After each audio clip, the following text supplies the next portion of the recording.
a model that I believe in is that every so often you should effectively just spend your money, but not just carelessly spend it showing off, but put it into proper assets.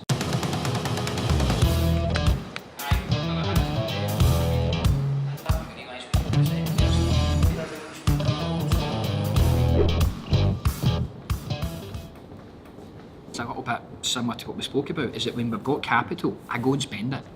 And I don't waste it. Before younger days, I probably would have went and wasted it on buying stupid stuff, cars, watches, shitty things. A phrase that I've heard recently is really relevant, particularly for the younger generation. Too many people are sort of conscious, or too many people are trying to show off instead of showing up. I was guilty of it in younger days, but now, when I've got any spare capital, I offload it onto an investment. One way that I do it from a business perspective is that we recently hired like videographers. These are all additional costs, more business development people, just adding costs onto our business, not doing it carelessly, but doing it strategically. And what it effectively does is that we were making a nice profit. Now, the reason you do it to yourself is to effectively and metaphorically give yourself a kick up the backside. So see, when you deposit all your funds away, technically that is an uncomfortable situation. It's a way of testing yourself more, and it challenges more. So when you've got all this money, great, you've got security. Security is not actually security. It makes you underperform, it makes you slow down, it makes you stand still and not take risks. And I'm not one for playing safe or being stupid, I'm not one for either. But what I like to do is I like to take strategic and calculated risks. If I'm going to do something, I like to do it right. And something personal that I do when I personally make any type of money, I will just push it into property. And I will do that 3 or 4 times a year. But 3 or 4 times a year, I'll just dump money into a property or into an investment, not always property, but into an investment.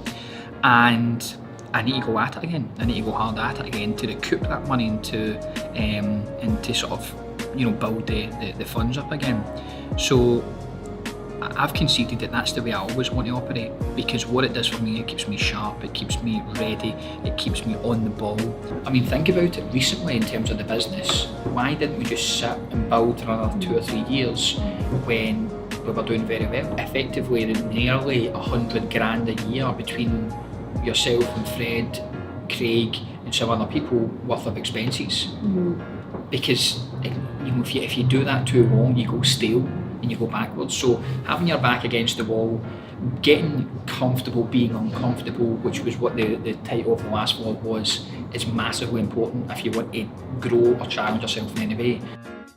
Adding cost and adding things on, scaling up strategically should as well make you work and graft that bit harder, because you don't have that cushion of profit that you can rely on now because you've used on hiring someone.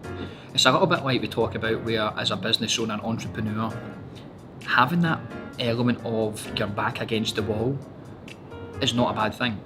What we're doing there is that we're stretching ourselves. It makes it more difficult. We don't have that profit buffer that we can rely on. But what it does is it's putting your back against the wall a little bit and it's saying, right now I've committed to this, we need to go out and make it happen. It gets you keen, it gets you motivated, it gets you hungry, it gets you having that slight element of desperation so that you make things happen is not a bad thing. It keeps my mind in a place that it never rests. And resting is dangerous. Resting in business is so dangerous that your business can die. So making sure that you're always pushing, you're always growing strategically, using your resources so that you need to go out and get more things, you need to go out and build a business and do more sales and do more business.